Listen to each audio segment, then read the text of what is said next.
Abadayimoni bakwambura ijambo ayistora sadro befo, ariko senga wayobora. Niba uri minisitiri senga, niba uri komanda senga, niba kandi uri general kugira ngo ukomere ku ipeta rya general nuko usenga Imana. We ukamenya Imana igukiza indwara, Imana ikurindira umuryango, na nyuma yo kuba mbega yo kugushyira mu kiruhuko kizabukuru, Imana irakurinda.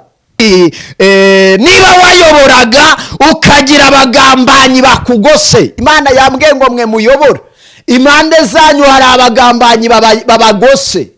Nushaka kunyumve n'ubutumwa ijuru nyiringabo yampaye. Wowe uyobora, hari ukugambanirwa n'abo mwegeranye, bakwereka ko ari inshuti zawe, bakwereka ko ari abakumva, barakugambanira. Ariko Imana igukuyeho amabyi y'abantu bagusize. Abadayimoni baduteje izikarande. Yesu yaje kwamurura imivumo mu miryango. Nararurota uri mu mazi, urarora waraboniya, uritakora sadro, urarara mu marimbi, urarara mu mashyamba, urarara ubona inyamaswa. Nukubera amabyi y'abantu bagusize, ni dayimoni y'iterabwoba. Niba ushaka gukira ayo mabyi, ngwino tugusengere muri gurupe abacuzi. Duhamagare 0783 5 3 uze tukwamurureho amabyi y'abantu bagusize. Dusenga Imana Data wera wa Isiraheli. Aba bantu wowe unkurikiye, amabyi y'abantu akumereye nabi, umunuko bagushyizeho, icyangiro bagushyizeho, dayimoni yaraguteye, abasimu baraguteye. Urarara urota mu marimbi, urarara urota usambana, urarara costa colaboniya.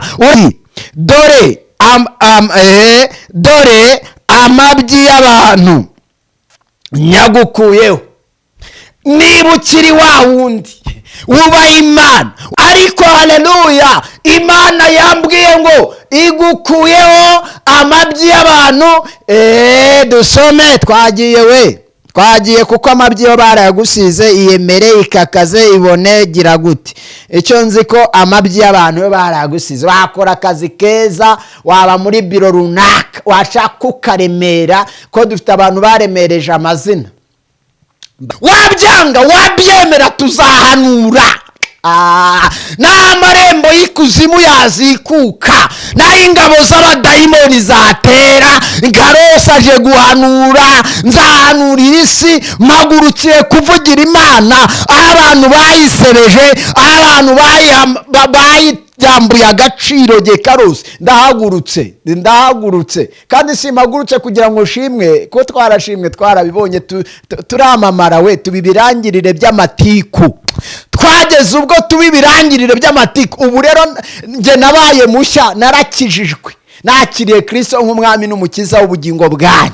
Namenye Imana itagira amatiku, namenye Imana itabara abera, namenye Imana irengera bwoko. Reka tuvuge Imana, tuvuge Uwiteka, ubuhungiro bw'abasenga, umufasha utabura kuboneka, ise w'imfubyi, umugabo w'abapfakazi, intwari ku rugamba, rudatetereza abamwisunze, intare yo mu muryango wa Yuda, igishyitsi cya Dawidi.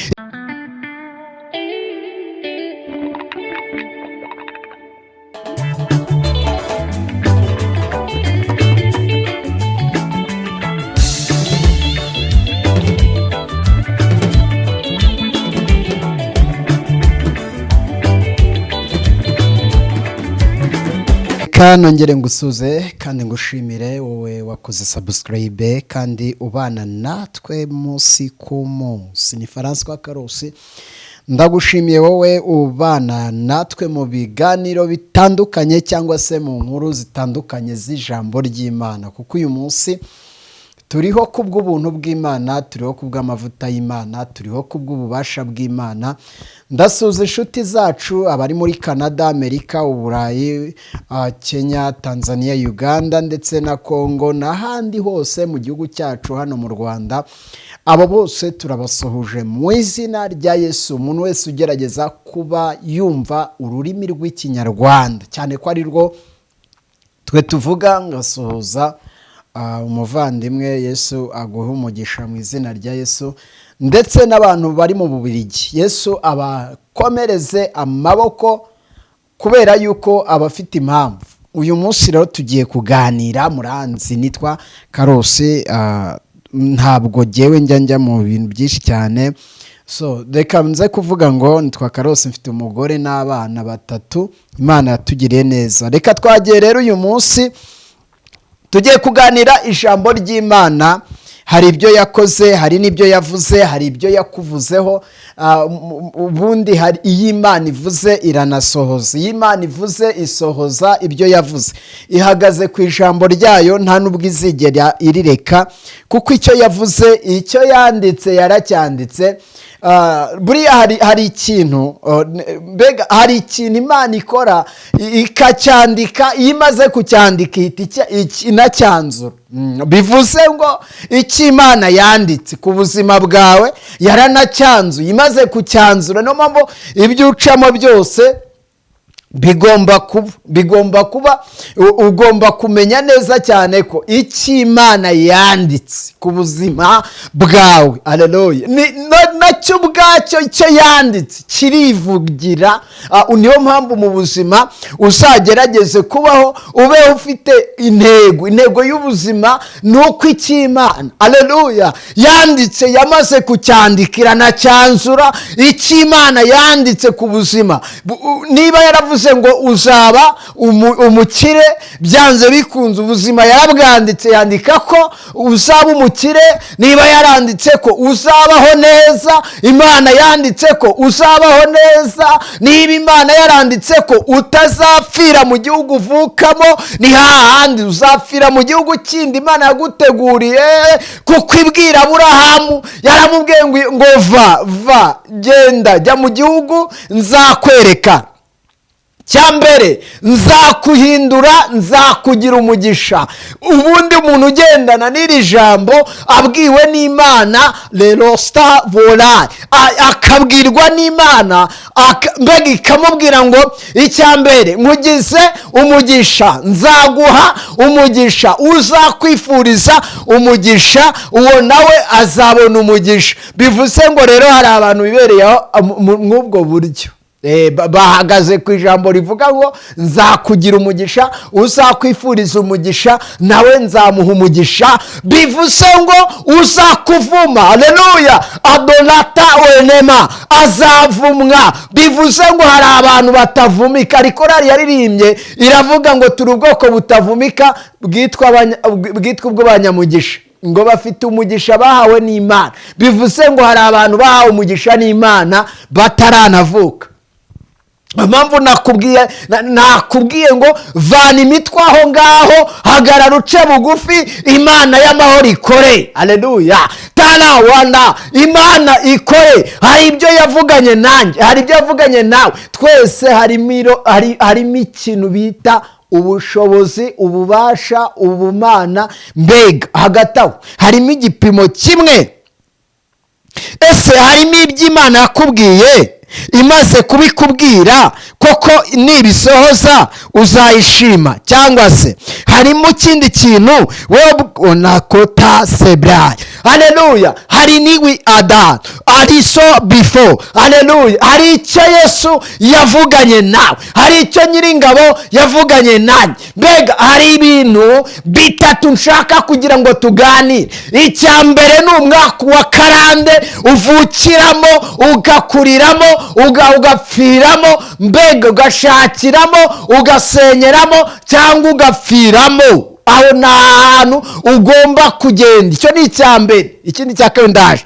Mbega hari ikintu rero tugira ngo tuganire, haleluya. Hari amabyi twahawe n'abantu, hari amabyi twabwiwe n'abantu, hari ibyo abadayimoni badushyizeho. Abadayimoni bagukubise amabyi y'icyangiro, abadayimoni baguteje abantu maze bagusiga amabyi.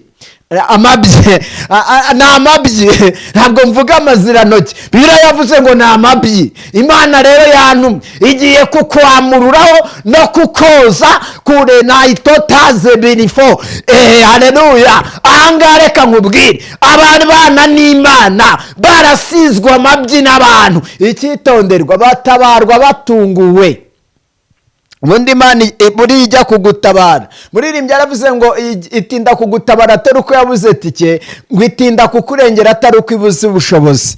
Bivuze ngo isaha y'Imana nigera izagusubiza. Isaha y'Imana nigera, dayimoni zikugendaho, abazimu bakugendaho, abacwezi bakugendaho, abapfumu bakugendaho, nyabingi zikugendaho, lalakoterezwa la naiboningi. Abantu bose bagenda bakuvuga, abaguca intege, abakugende, mbega abagenda bakutanga. Dufite abantu badutanga. Ubundi muri ubu buzima niwubaka kuwiteka, ukamwubakaho, kumva yuko ari we muzima, ari we mungeri, mbega uragira ntazimize.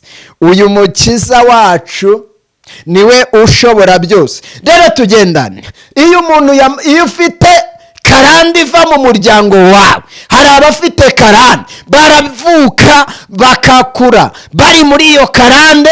Niba ari iy'uburwayi runaka, umuntu yishwe n'icyorezo runaka, ni hahandi umwana abyaye nawe hari imyaka izagerwaho iki cyorezo nawe akirware. Niba yaravutse iwabo baroga, ubwo ngo ni ngombwa ngo aroge. Ariko Kristo yajeje kwamururaho abantu karande. Izi karande twavukiyemo, izi karande twabwiwe n'abantu, dolatawa sabonia, aba babanifo, aba badayimoni baduteje izi karande. Yesu yaje kwamurura imivumo mu miryango. Niyo mpamvu umuntu ukibana na karande kandi yarageze kwa Yesu ntabwo uri umukozi w'Imana. Ubundi umuntu w'Imana, umukozi w'Imana cyangwa se umuntu wamenye Imana, abasha kunatarariza icyo bita imbaraga za karande. Kizakubwira ko umuntu yanatararije imbaraga za karande nuko iyo asenze Imana iramwumva. Ariko iyo ukiri mu kigero wumva yuko zikarande zagufashe zikakucakira, ahangaha nyine ufite ikibazo. Twagiye noneho dusome, tujye gusoma ijambo ry'Imana. Tujye gusoma ijambo riri muri Ezekiyeli ibice 4 umurongo wa 15. Haravuze ngo, maze aramubwira ati, dore amabyi y'abantu nyagukuyeho. Icyitonderwa, amabyi y'abantu.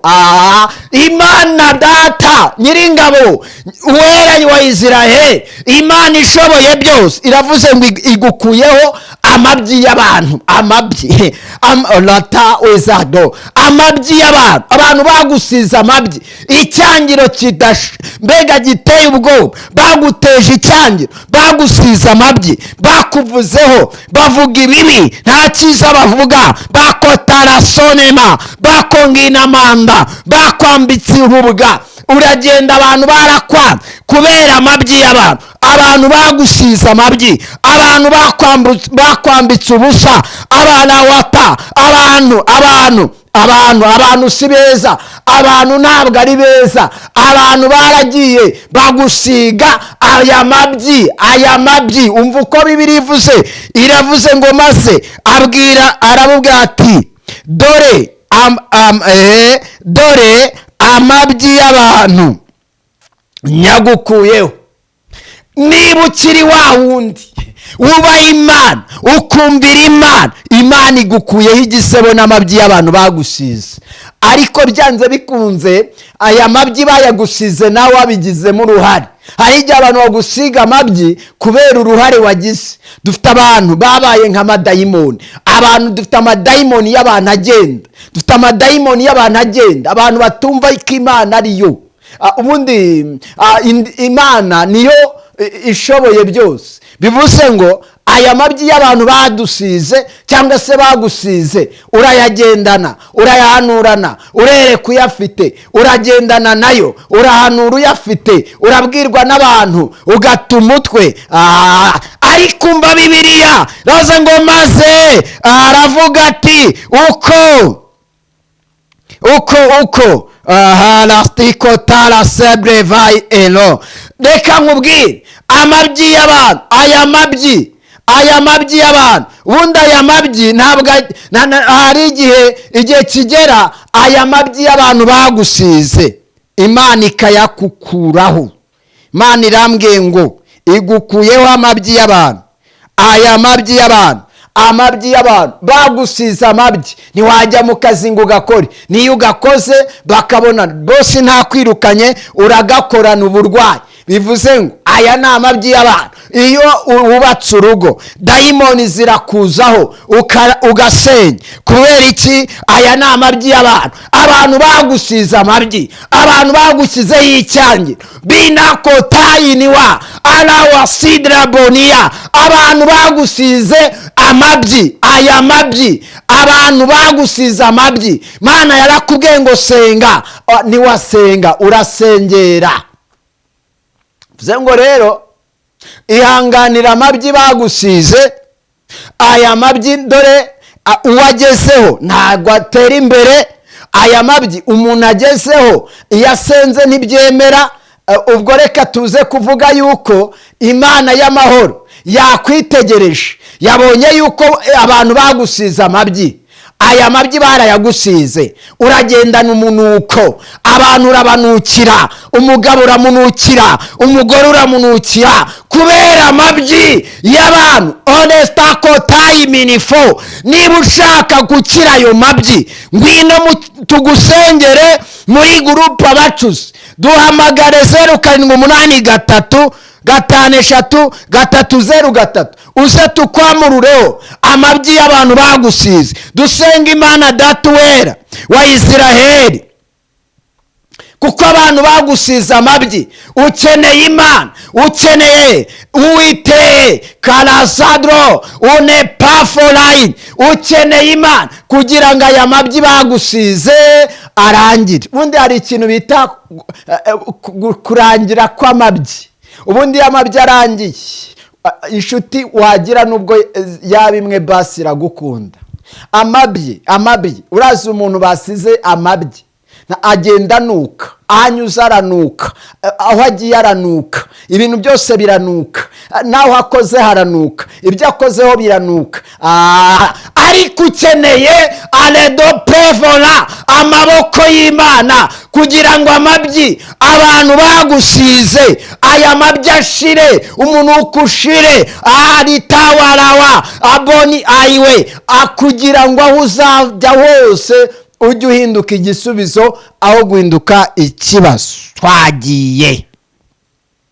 Ubundi hari ibintu bibiri. Undi hari rubanda tubana, hari na rubanda dusengana.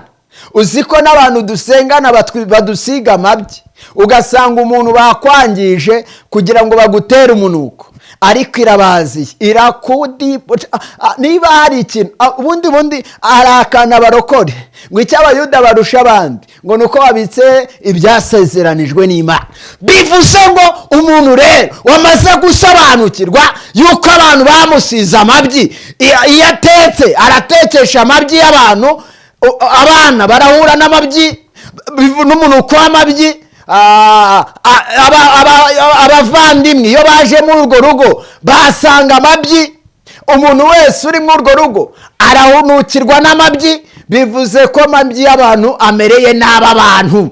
Wowe unkurikiye, amabyi y'abantu akumereye nabi. Umunuko bagushyizeho, icyangiro bagushyizeho, dayimoni yaraguteye, abasimu baraguteye. Urarara urota mu marimbi, urarara urota usambana, urarara costa colabonia, urarara urota uri mu mazi, urarora warabonia, uristakora sadro, urarara mu marimbi, urarara mu mashyamba, urarara ubona inyamaswa. Ni ukubera amabyi y'abantu bagusize. Ni dayimoni y'iterabwoba katika jina la Yesu. ubundi mu buzima wenda reka tujye tuganira. Ndabizi neza cyane ko abantu murabihiwe cyane iby'Imana abantu barabirambiwe. Abantu basigaye bumva yuko babwire gukira ko gusasirwa, gutura ama etaje meza, kuba muri Amerika, kuba mu Burayi, kuba ariko hose ni abangahe bazana imirambo yabo ivuye mu Bubiligi, ivuye muri Canada, ivuye mu mbega, cyangwa bakabashyingurayo. Ugize Imana ashyingurwayo. Cyangwa baba bagiye kubavuza mu Buhinde no mu bitaro bindi bitandukanye. Ni bangahe? Toki away deswa. Abantu mumenye neza kumenya Imana. Imana ikagukuraho amabyi iyo ukibana n'amabyi y'abantu, iyo ukigenda mu mabyi y'abantu, iyo abantu bakikugenderana bakikwambura agaciro. Ugendera mu mabyi y'abantu ntacyo wageraho. Nushaka unyumve. Ubundi abantu ukigendera mu mabyi yabo, hari ukuntu nyine wibera mu mabyi yabo kabisa. Ukaba mu mabyi y'abantu. Kizakubwira ko amabyi y'abantu ari seriye, ari danje, nuko aya mabyi bayagusiga banabishaka. Barayagusiga. Hari ukuntu nyine baza bakagusiga amabyi kubera ko abazi neza cyane ko ibyo ntacyo bibatwaye, nta n'icyo bibabwiye, bakagusiga amabyi. Ariko haleluya, Imana yambwiye ngo igukuyeho amabyi y'abantu. Dusome, twagiye kuko amabyi yo barayagusize. Iyemere, ikakaze, ibone, gira gute. Icyo nzi ko amabyi y'abantu yo barayagusize. Wakora akazi keza, waba muri biro runaka, washaka ukaremera, ko dufite abantu baremereje amazina. Bumva ko ari ibinani, ari abadashoboka, ntibashoborwa, ntibabashwa. Ariko nkwibutse ko kugira ngo ube ikitabashwa no gusenga kwimuna imisozi. Ko biravuga ngo yimuna imisozi itabimenye, yarangiza ikayubikana uburakari. Bivuze ngo niba bari muri byo, nushaka ubiki, icyo waba nushaka umuyobozi, nubwo waba uyoboye isi, ariko biragusaba kugira ngo ugirane communication n'Imana. Gira communication n'Imana. Nugirana communication n'abadayimoni, bazakwicira abana, bazakwica, bazakunegekaza, bazakurwaza ibirwara. Uzatunga ntuzarya, uzorora ntuzanywa amata. Mbega bivuze ngo dayimoni ziragenda zikakwambura igikundiro cy'abantu, zikagusiga amabyi. Abadayimoni bakwambura agaciro, abadayimoni bakwambura ijambo. Ayistora sadro befo. Ariko senga, wayobora. Niba uri minisitiri, senga. Niba uri komanda, senga. Niba kandi uri general, kugira ngo ukomere ku ipeta rya general, nuko usenga Imana. Ukamenya Imana igukiza indwara, Imana ikurindira umuryango, na nyuma yo kuba mbega yo kugushyira mu kiruhuko kizabukuru, Imana irakurinda. Reka nkubwire, nta ntwari n'imwe itagira uyitwara. Umugabo nyamugabo nusenga akamenya amakuru. Nkunda umuririmbyi wavuze ngo nkunda kumva amakuru y'umurwa. Hari ahantu mbega hari ukuntu uyu murwa, iyo ukurikiranye amakuru y'umurwa, ubundi usanga umuntu ukurikirana amakuru y'umurwa akaba muri uyu murwa, nkunda kumva amakuru y'umurwa. Uri ahantu kure hatagera ibyago, umucyo n'umwana w'intama. Umunsi umwe mbega hari ukuntu umuntu wumva amakuru, waba depite, waba icyo waba uri cyo cyose, ugomba gutunga amakuru y'umurwa. Waba gitifu, ugomba gutunga amakuru y'umurwa. Waba kapra, ugomba gutunga amakuru y'umurwa. Ubundi reka nkubwire ikintu bita imbaraga z'igihugu n'amasengesho. ubundi ntitukimura imana ngo twimike ibigirwamana, kuko ibigirwamana bibura imbaraga, ariko imana irinda abera, imana irinda isi, imana irinda isi. Utinye yuko burya umwana avuka imana yabipanze buriya, kugira ngo niba waranabyaye jya utekereza ngo ubundi nabyaye nte, byagenze gute kugira ngo mbyare. Reka dusome, aravuze ngo nuko ni ukuvuga ngo buriya wenda hano bavuze ngo nuko nitegereje ibyo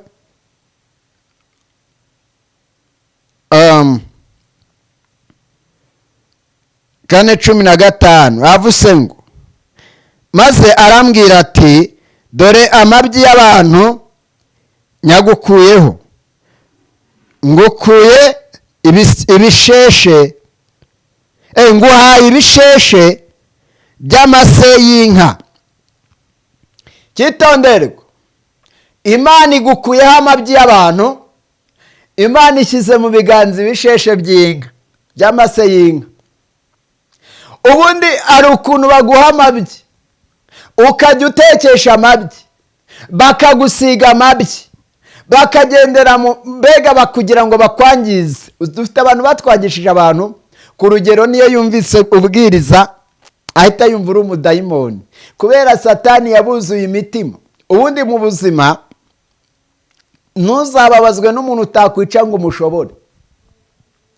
Hari abantu bafite imijinya itabaho, ugasanga umuntu afite umujinya waramumaze, akagendera muri uwo mujinya, agasengera muri uwo mujinya, agakorana n'uwo mujinya, akubaka umutima we mu mujinya n'ubugome.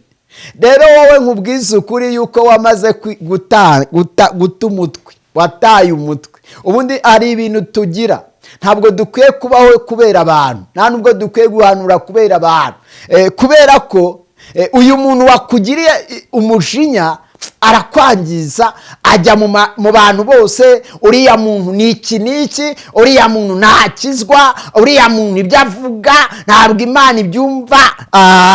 Ariko imana rotaze before Allah igukuyeho amabyi y'abantu. Umva rero, ngo igushyize mu biganza, icyitonderwa, imana ishyize mu biganza icyo bita ibisheshe by'amase y'inka.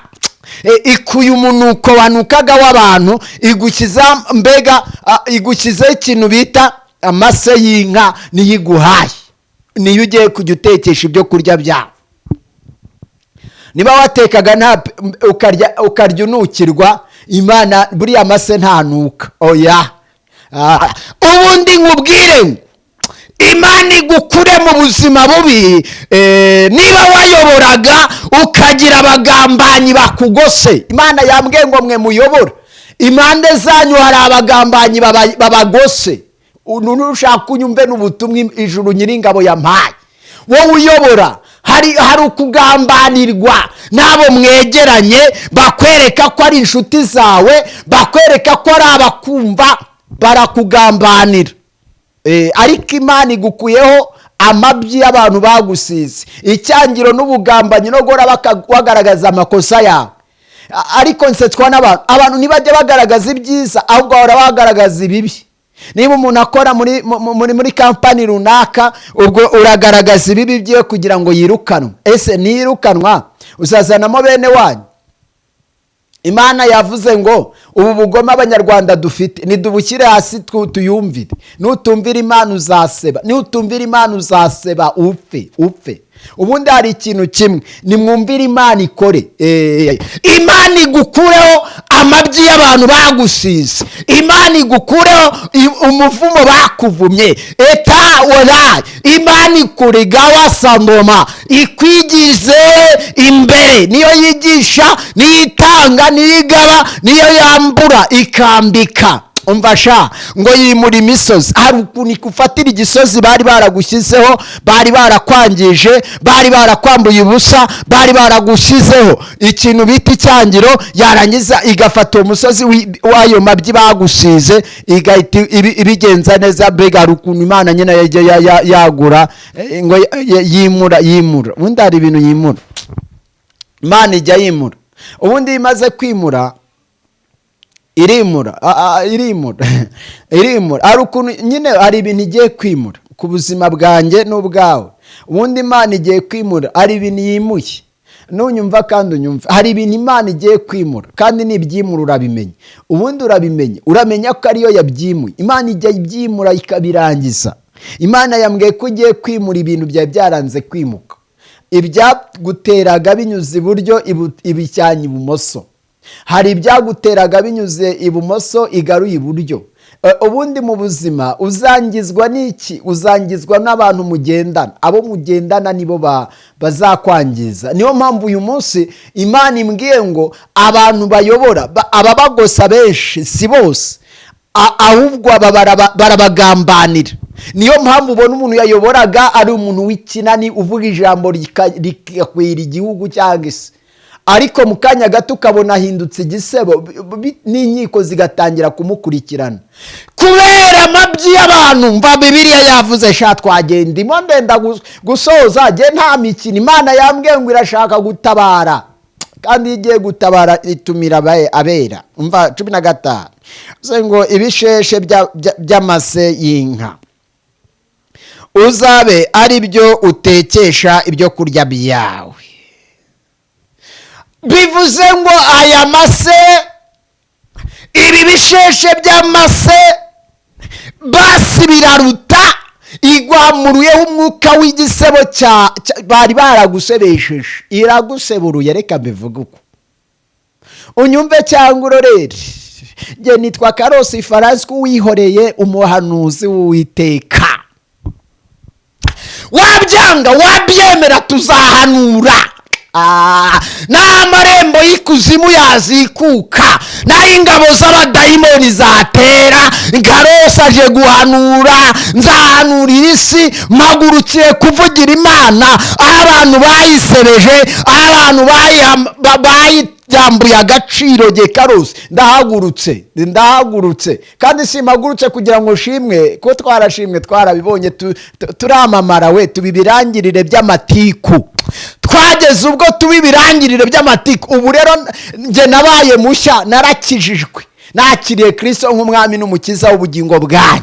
Namenye Imana itagira amatiku, namenye Imana itabara abera, namenye Imana irengera bwoko. Reka tuvuge Imana, tuvuge Uwiteka, ubuhungiro bw'abasenga, umufasha utabura kuboneka, ise w'imfubyi, umugabo w'abapfakazi, intwari ku rugamba, rudatetereza abamwisunze, intare yo mu muryango wa Yuda, igishyitsi cya Dawidi, umwami w'umucyo, ingabo uneshereza abadafite shinge ntibagire na rugero. Wowe rero wumva yuko nawe ushaka guhinduka tugakizwa.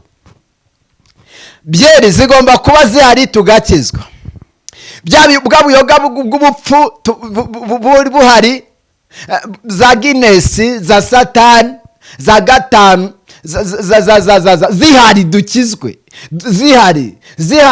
Mbega dukizwe mu nzara, dukizwe mu bibazo, dukizwe mu makuba, dukizwe. Ubundi dukwiriye gukizwa n'abagore beza bahari, dukizwe abagabo beza bahari, dukizwa abantu benshi barimo badushaka, ariko dukizwa. Reka ngushimire rero wewe ukunda Karosi, kandi Karosi TV kanda subscribe, niba utarigeze uyikanda like, sharinga iri jambo. Twagiye, Yesu azabana nawe kandi azaguha umugisha. Kwa hiyo ngo nzaguha umugisha, Karosi azagusabira umugisha. Ngeyo nsabiye umuntu umugisha arawubona. Ntuze kuzana imikino, ngewe nta mikino njyangira. Ngewe cyakora ni nyakimwe, ntinya gucumura imbere y'Imana. Nubwo ibyo byose buri wese aba avuga ubugambo bwe, twe twamenye Imana turi abashenzi, tugira abantu. Mube maso rero dusenge tutazajya mu moshya. Ndabakunda mu izina rya Kristo Yesu. Amen, amen, amen.